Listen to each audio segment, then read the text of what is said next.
꿈과 사랑의 귀한 찬양대 귀한 찬양 감사합니다. 아유, 아기가 아멘하니까 너무 듣기가 좋네요. 우리 특성해 주신 충성구역도 너무 감사합니다. 우리 아이들이 있으니까 활기찹니다. 생동감이 있습니다. 집에서 아이 소리가 들린지 언제인지 모르겠는데 교회에서 들리니까 너무 좋네요. 너무 감사합니다. 축복하고 너무 감사합니다. 오늘 함께 나눌 하나님의 말씀은 마태복음 5장 17절로 20절까지의 말씀입니다. 마태복음 5장 17절로 20절까지의 말씀을 한 절씩 교독하도록 하겠습니다. 마태복음 5장 17절로 20절입니다. 내가 율법이나 선지자를 폐하러 온 줄로 생각하지 말라. 폐하러 온 것이 아니요 완전하게 하려 함이라.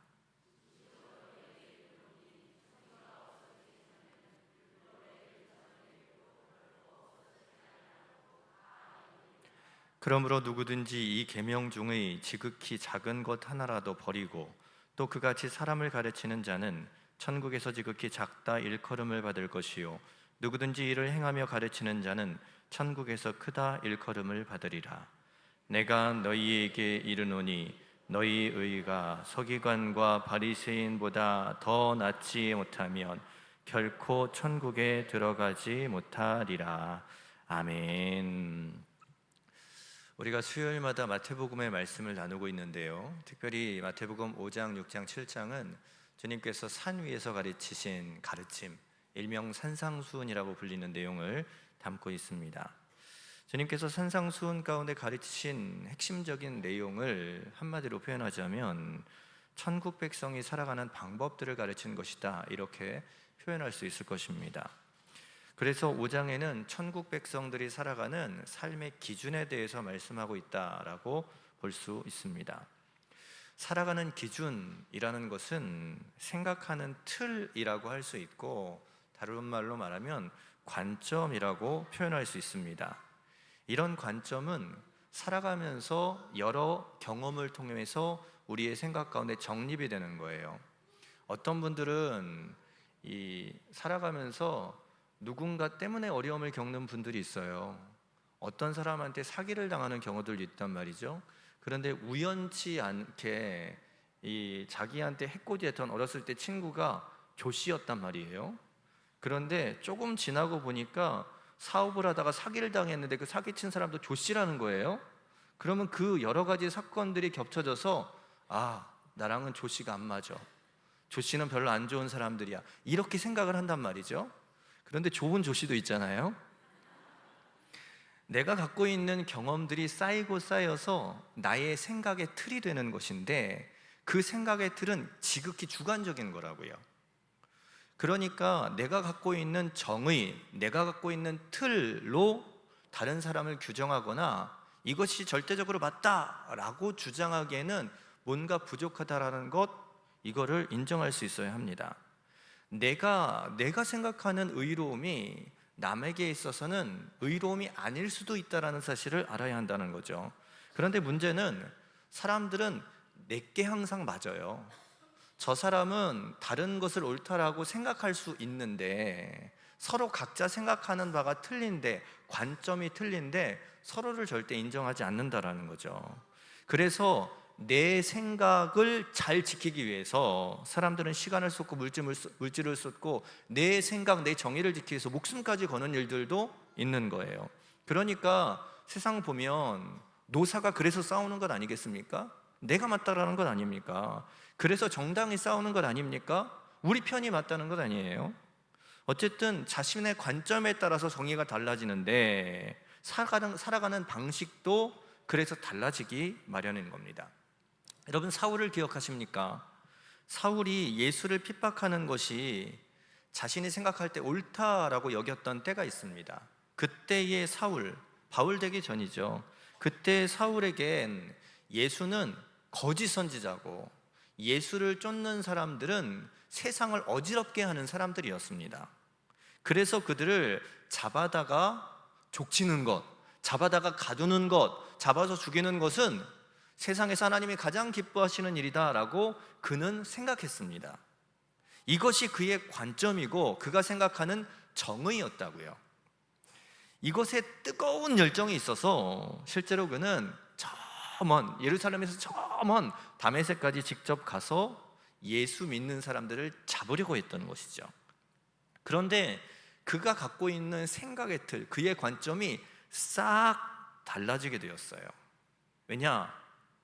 다메섹 도상에서 예수님을 만났기 때문이죠. 그 체험이 바울의 관점을 완전히 바꾸어 놓았습니다. 어떤 게 진실이고 어떤 게 정의인지 굉장히 큰 변화가 그의 삶 가운데 일어났죠. 그래서 이제는 목숨을 다해서 전 삶을 바쳐서 예수님을 증거하는, 이전에는 악한 것이라고 생각하는 게 지금은 가장 귀한 것으로 여기며 살게 되었다라는 거예요. 반대로 이전에는 가장 중요한 것들, 가장 소중한 것들이 이제는 분토와 같이 쓸모없는 것처럼 여기며 살게 되었다는 거죠. 왜요? 생각의 틀, 기준이 달라졌기 때문이죠. 우리가 생각의 틀을 어떻게 놓느냐, 어디에 놓느냐가 참 중요한 겁니다. 여러분, 우리의 생각도요, 이런 생각의 틀의 변화에 따라 많이 바뀌고 있는 걸 아십니까? 여러분, 사과하면 어떤 그림이 떠오르십니까? 빨간 동그란 사과 아닙니까? 외국 사람들에게 애플 하면 어떤 게 떠오를까요? 우리랑 똑같이 그런 빨간 사과를 떠오를 거예요. 그렇죠? 이게 일반적인 생각이에요. 그런데 구글을, 이 검색 사이트에 애플 치면 뭐가 나올까요? 스티브 잡스가 뜹니다. 반쯤 갉아먹은 이렇게 한입 베어문 검은 사과, 애플 로고가 뜹니다. 생각의 틀이 많이 바뀌어졌어요. 이전에 고정하였던 사람들의 생각이 이제는 시대가 변하면서 생각의 틀이 바뀌면서 이것 하면 생각에 떠오르는 것들이 달라지기 시작했다는 거예요. 생각의 틀이 바뀌니까 내용이 바뀌는 거고, 생각의 틀이 바뀌니까 사람들이 말하는 내용이 달라지는 겁니다. 우리가 신앙생활하면서 무엇이 의로움이다 라고 생각하는 거, 이거 내가 분명하게 정하고 살아가는 것이 참 중요해요. 세상을 쫓아서 달라지는 게 아니라 성경 안에서, 하나님의 말씀 안에서 어떤 게 의로움인지, 어떤 게 옳은 것인지, 어떤 게 바른 것인지 생각의 틀을 잘 정하고 잘 기준을 잡고 살아가는 것이 참 중요하다라는 겁니다. 그래서 마태복음 5장에는 지난주에도 말씀드렸죠. 하나님 안에서 무엇이 복인지, 복의 기준, 복의 근원이 무엇인지를 주님께서는 가르치시고 그 내용이 팔복 안에 담겨져 있는 거예요. 그런 우리의 관점을 어떻게 바꿔야 할지를 이 마태복음 5장에서는 계속 말하고 있다는 겁니다. 관점을 주님 안에서 명확히 세워야 한다. 이러한 중심 주제를 가지고 오늘 본문을 좀 살펴봤으면 좋겠어요. 당시의 사람들은요, 예수님이라는 존재에 대해서 두 가지 상반된 반응을 보였습니다. 하나의 반응은 예수님을 열렬히 환영하는 반응이에요. 이게 일반 대중들의 반응이었거든요. 왠 줄 아세요? 예수님이 가시는 곳엔 기적이 일어나는데요, 배고파하는 사람들에게 오병이어, 이 조그만 아이의 도시락 하나 가지고 사람들을 다 먹였단 말이에요. 이런 사람이 왕이 되면 그 나라는 경제가 엄청나게 좋아질 건 아니겠습니까? 이런 능력이 있는 사람이 오늘날 대통령 출마해 보세요. 다 그 사람 찍을 거예요. 이 사람이 대통령 되고 이 사람이 왕이 되면 경제 문제 해결되는데, 사람들이 볼 때는 예수님이 대단한 존재예요. 먹을 것을 해결해 주죠. 손만 대면 병이 낫죠. 꾸짖고 말만 하면 바람과 풍랑이 잔잔해지죠. 예수님이 하시는 행동은 분명히 구약에 예언된 메시아만이 할 수 있는 그런 행동들, 기적들이 일어났어요. 예수님이 왕이 돼야 된다. 그래서 사람들은 지배적으로 이런 생각들을 갖고 있었죠. 그래서 지금의 어려운 우리의 시대, 우리의 현실, 우리의 문제를 다 해결해 줄 것을 사람들은 소망하는 겁니다. 그래서 열정적으로, 긍정적으로 주님을 바라보았다는 거죠. 그런데 부정적인 반응이 또 하나 있었습니다. 이것은 대중이 아니라요, 기득권층들, 사두개인들, 바리새인들, 장로들, 이 종교 기득권자들이 예수님에 대해서 부정적인 반응을 갖고 있었어요. 그들에게 있어서 예수님은 위협적인 존재입니다. 왜냐하면 예수님이 기적을 일으키고 사람들에게 많은 호응을 얻고 열렬한 지지를 받고 있거든요. 사람들이 볼 때 분명히 예수님은 메시아가 맞아요. 그런데 예수님, 메시아로 인식되는 예수님은요, 기득권들이 바라보았을 때 자기네 편이 아닌 거예요. 가는 곳마다 지적하고 꾸짖고 심지어는 독사의 자식들이라고 그렇게 그들을 공격했다라는 것이죠. 그러니까 이들을 지도층들이 볼 때는 예수님은요, 우리 권력을 위협하는 존재. 그러니까 예수님이 하시는 일마다 이들은 사사건건 쌍지팡이를 들고 방해하려고 들었다라는 거예요. 이렇게 상반된 반응이 있었어요. 그런데 이 두 무리들 모두가 다 예수님을 향해 공통적인 생각이 하나 있었어요. 그게 뭐냐면요, 예수님은 새로운 사상, 새로운 것을 추구하는 인물이다, 이런 생각들이 있었다고요. 예수님이 말씀하시고 가르치시는 것이요, 놀랍고 권위가 있었는데 이 종교 지도자들이 말하는 것과는 다른 것들이 너무 많았어요. 예를 들어 마태복음 12장에는요, 안식일에 이삭을 잘라 먹는 제자들 이야기가 나옵니다. 율법을 중요하게 여기는 바리새인들은요, 이 모습을 보고선 난리가 났어요. 안식일에 이삭을 잘라 먹는 것은 마치 추수하는 것과 같거든요. 이거 일하는 거거든요. 안식일은 쉬어야 되는데 이것이 율법으로 정해져 있는데 이삭을 잘라 먹는다? 일을 하는 거네? 율법을 어기고 안식일을 범하는 것이 되는 거잖아요. 그러니까 바리새인들이 예수님께 항의를 해요. 안식일 어겼다고. 왜 그러냐고. 그랬더니 예수님이 그때 뭐라고 말씀하십니까? 예수님은요, 그것이 잘못된 것이 아니라고 하시며 안식일의 주인은 바로 나다, 그런 말씀을 하세요. 너무나 다른 개념이죠. 율법을 어기는 듯한 행동인 거예요. 또 마태복음 5장 31절 32절에 보면 이혼에 대한 가르침을 주시거든요. 모세의 율법에는 분명히 이혼 증서만 써주면 아내와 이별할 수 있게 되어 있어요. 그런데 예수님은 뭐라고 말씀하시냐면요, 누구든지 음행한 연고 없이 아내를 이혼 증서 써주고 버리면 이것은 그로 간음하게 하는 죄를 저지르는 것이다 라고 말하시고요, 누구든지 버림받은 여자에게 장가드는 사람은 간음함이다, 잘못된 것이라 죄다 라고 그렇게 말씀해 주셨어요. 분명히 모세의 율법에서는 이거 이혼 증서 써주면 죄가 아니거든요. 그런데 예수님은 이게 죄라고 율법과 일반적으로 알고 있는 율법의 내용과 다른 해석을 하시는 거예요. 또 마태복음 15장 11절에 보면요, 음식에 관한 규정도 다르게 얘기하셨어요. 제자들이 떡을 먹을 때 손을 안 씻고 먹는 것이 전통에 위배된다고, 율법을 어긴 거다라고 바리새인들이 얘기하니까 예수님이 뭐라고 그러시냐면요, 입으로 들어가는 것이 더러운 게 아니라, 더럽게 하는 것이 아니라 입에서 나오는 것이 사람을 더럽게 만든다, 이런 말씀을 하세요. 지금 율법을 지키는 것이 그 당시에는 참 큰 의로움이었거든요. 그래서 율법을 잘 지키는 바리새인들을 사람들은 존경했고 그들을 높였단 말이에요. 율법을 잘 지키는 것이 의로운 삶이다라고 생각하는 그때인데 예수님은 자꾸만 율법과는 다른 듯 율법을 어기는 것과 같은 이상한 발언, 이상한 주장을 하고 계셨다라는 거예요. 기적을 일으키는 것 보니까 대중들이 볼 땐 메시아 같아요. 그래서 왕이 됐으면 좋겠어요. 그런데 한편으로는 율법을 깨트리고 자꾸만 새로운 것을 주장하는 예수님의 모습이 보이니 정말 메시아인가 하는 생각이 그들 안에 있었다라는 것이죠. 바리새인들은요, 율법을 지키는 것에 굉장한 열심이 있는 사람들이었습니다. 그러니까 존경받았죠. 이들이 얼마나 율법을 잘 지켰냐면요, 채소나 향신료를 얻게 되었을 때 그것도 10분의 1을 띄어서 하나님 앞에 드렸던 사람들이에요. 이들에게 있어서 가장 큰 의로움은 율법을 지키는 것이었으니까요. 예수님을 사람들이 호응하고 예수님을 메시아다, 왕으로 세워야 한다라고 하지만 바리새인들은 율법을 잘 지키고 예수님은 율법에 대해서 자꾸만 이상한 이야기를 하시고, 그러니까 사람들이 혼란을 갖는 거죠. 그러나 종국에는 사람들은 어디로 마음을 가느냐? 율법을 잘 지키는 바리새인들. 왜요? 이들의 삶 가운데 율법을 잘 지키는 것이 가장 큰 의로움이다라고 생각했기 때문입니다. 그런데 여러분, 원래 하나님께서 주신 것은 십계명 아닙니까?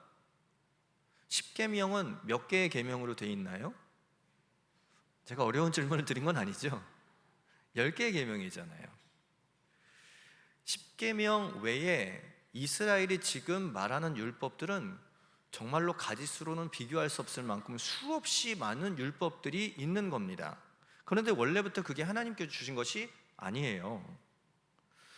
이 십계명들을 잘 지키기 위해서 일상생활에서 어떻게 살아가야 할까? 이스라엘 안에서는 이 십계명을 놓고 수많은 토론과 논쟁들이 있었다고 합니다. 그래서 그때 서기관들은요, 십계명을 잘 지키기 위해서 율법의 원리에 의해서 생활의 규범을 만들기 시작한 거예요. 그래서 수천 수만의 상세한 법과 규칙들이 만들어진 거예요. 하나님이 주신 게 아니고요. 잘 생각해 보세요. 안식일을 거룩히 지키라. 안식일을 지키는 일에 대해서 한번 생각해 보십시오. 율법의 정신은 안식일을 거룩하게 지키는 것입니다. 안식일을 거룩하게 지키기 위해서 그날에 아무 일도 하지 말라라고 말씀하시는 거죠. 이것이 대원리예요. 거룩하게 지키는 것, 이것을 위해서 일을 하지 말라고 하셨는데 유대인들은 이것을 더 분명하게 규정짓기를 바랬어요. 그러다 보니까 안식일에 일을 하지 말라고 하셨는데 도대체 일이 무엇이냐, 어디까지 해야 일이고 어디까지 해야 일이 아니냐, 이거 분명히 하자, 이렇게 사람들이 파고 들어가기 시작한 거예요. 그러니까 안식일에 해야 할 일과 해도 되는 일, 해야 할 일과 하지 말아야 할 일들을 구분짓기 시작했어요. 일의 종목을 나열하기 시작했어요. 예를 들면 그런 거예요. 그러다 보니까 더 깊이 들어가니까 짐을 나르면 일이다, 짐 나르면 안 되는데 어디까지가 짐일까, 이런 생각도 하게 되는 거예요. 짐의 양이 이만하면 이거 나르면 일이고 여기까지는 짐이라고 말할 수 없으니까 이건 날라도 된다, 이런 방식으로 계속 생각이 파생되는 거예요. 또 안식일에는 멀리 가면 안 된다, 멀리 가는 건 일이니까 그러면 도대체 멀리라는 것은 몇 리까지인가, 몇 리까지 안 가면 이거 일하는 거 아니고 몇 리를 넘어서면 이거 일하는 거다. 이 사람들이 이런 방식으로 아주 세밀하게 규정을 정하기 시작했습니다. 이것이 명확한 기준들이 자꾸만 토론하면서 만들어지다 보니까 대개 이것이 구전으로, 입으로 전해 내려오기 시작했어요. 그래서 3세기경에 이 내려오는 구전에 의해서 내려오는 규칙과 규범들을 종합해서 법전으로 편찬했는데 그게 뭐냐면 그게 미시나입니다. 미시나. 이 미시나를 주석하여 편찬한 것이 우리가 많이 들었던 탈무드인 거예요. 이렇게 정립하고 나니까 보기는 좋아요. 참 다양하게 어떻게 할지 명확하게 기준이 되었어요. 그런데 문제는 지킬 것이 너무 많아졌습니다. 이거 너무 많아서 지키기가 어려워진 거예요. 할 수 있는 게 하나도 없는 거예요. 온 힘을 다해 율법을 지키려고 하지만 지키기가 힘들 정도로 법이 많고 제약이 많은 거예요. 너무 힘드니까 왜 율법을 지켜야 하는가, 무엇을 위해서 지켜야 하는가 생각할 겨를이 없게 되었어요. 아예 포기해버리죠. 그래서 사람들은 절대로 할 수 없는 일이다, 율법 잘 지키는 거 너무 힘들다, 모든 사람들이 인정하니까 그것을 지키기 위해서 애쓰고 살았던 바리새인들을 존경하기 시작한 거예요. 이 당시에 모든 유대인들이 갖고 있었던 생각의 틀, 관점이 바로 이런 것이었다고요. 그런 관점으로 보니까 예수님은 메시아인 것 같은데 율법을 무언가 부정하는 것 같고, 예수님께서 하시는 말씀이 맞긴 맞지만 바리새인들은 그래도 율법을 잘 지키니까 그래도 바리새인들이 의로운 거예요. 사람들의 마음이 그렇게 흘러가는 거예요. 예수님은 그들의 생각을 전면으로 부인하시고 그 생각의 틀 자체가 잘못되었다라고 말씀하십니다. 그래서 오늘 본문의 17절에서 그렇게 말씀하고 계시는 거예요.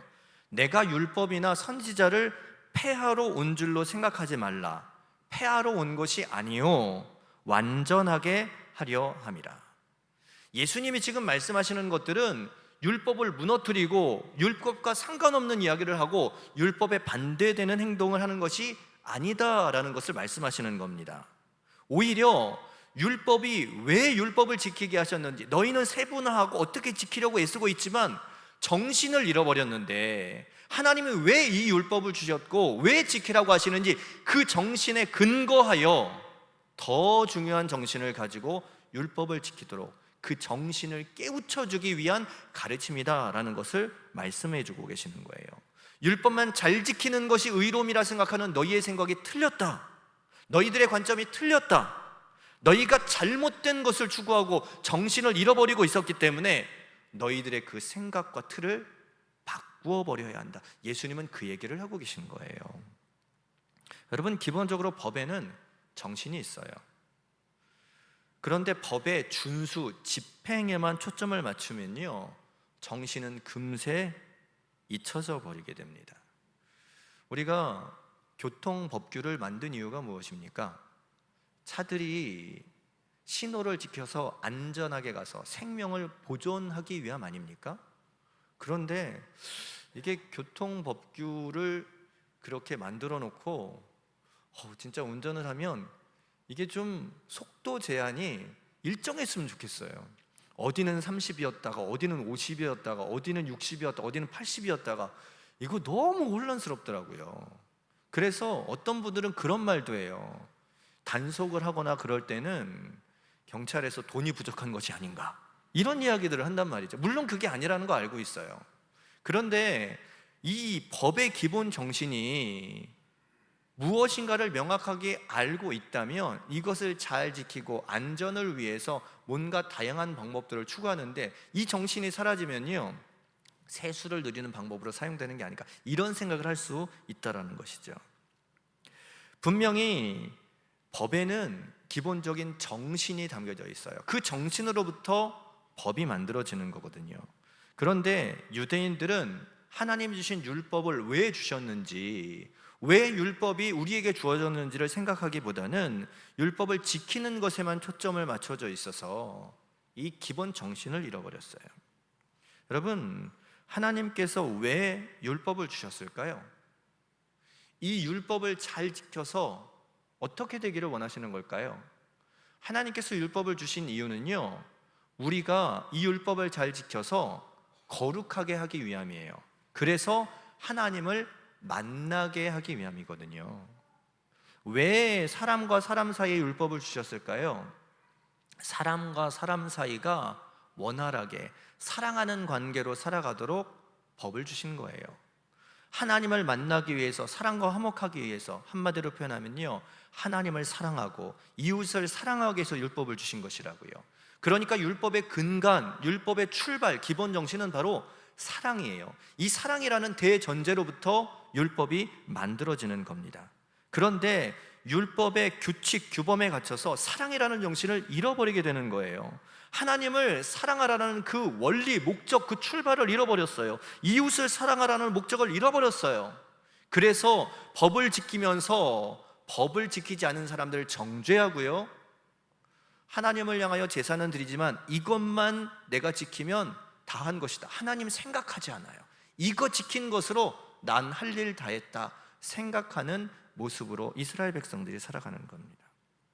예수님께서는 이런 이들에게 기본 정신을 회복할 것을 명령하시는 거예요.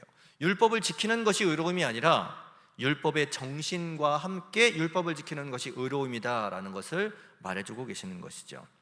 분명히 보십시오. 예수님은요, 분명히 오늘 말씀에도 18절에 보면 천지가 없어지기 전에는 율법의 1.1획도 결코 없어지지 아니하고 다 이루리라. 사람들이 생각할 때는요, 예수님은 율법을 파괴하고 깨트리는 사람인 것으로 생각하고 있었거든요. 그런데 예수님은 아니래요. 율법은 없어지지 않는데요, 율법은 계속 있을 거래요.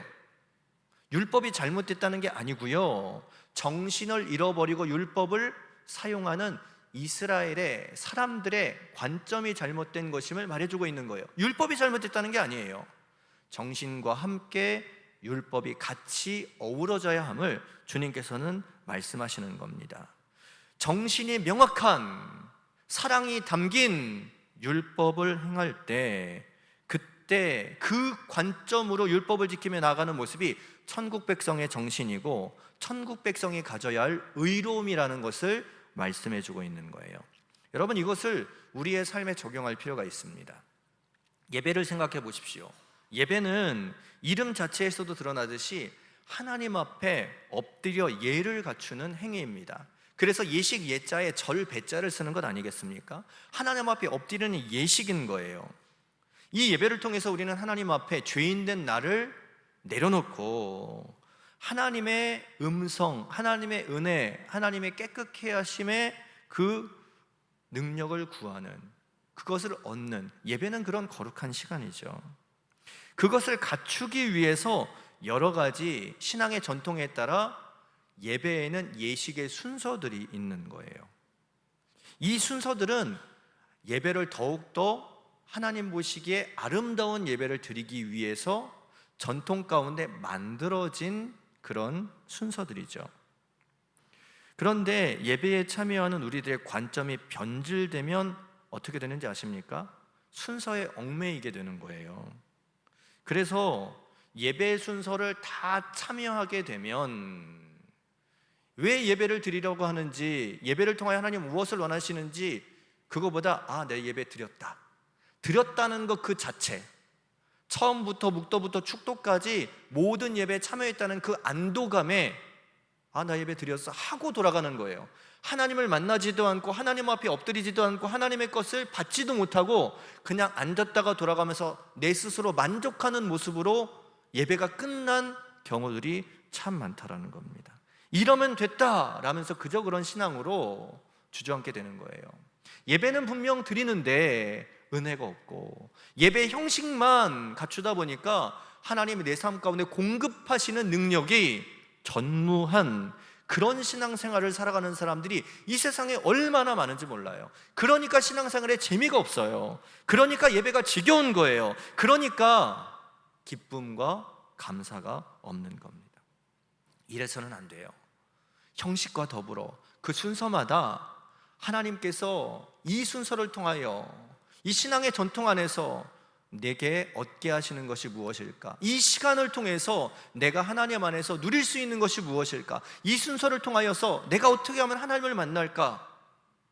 이 가장 중요한 정신들을 순서마다 놓치지 않아야 합니다. 여러분, 신앙 고백할 때 그냥 사도신경 외우지 않으셨으면 좋겠습니다.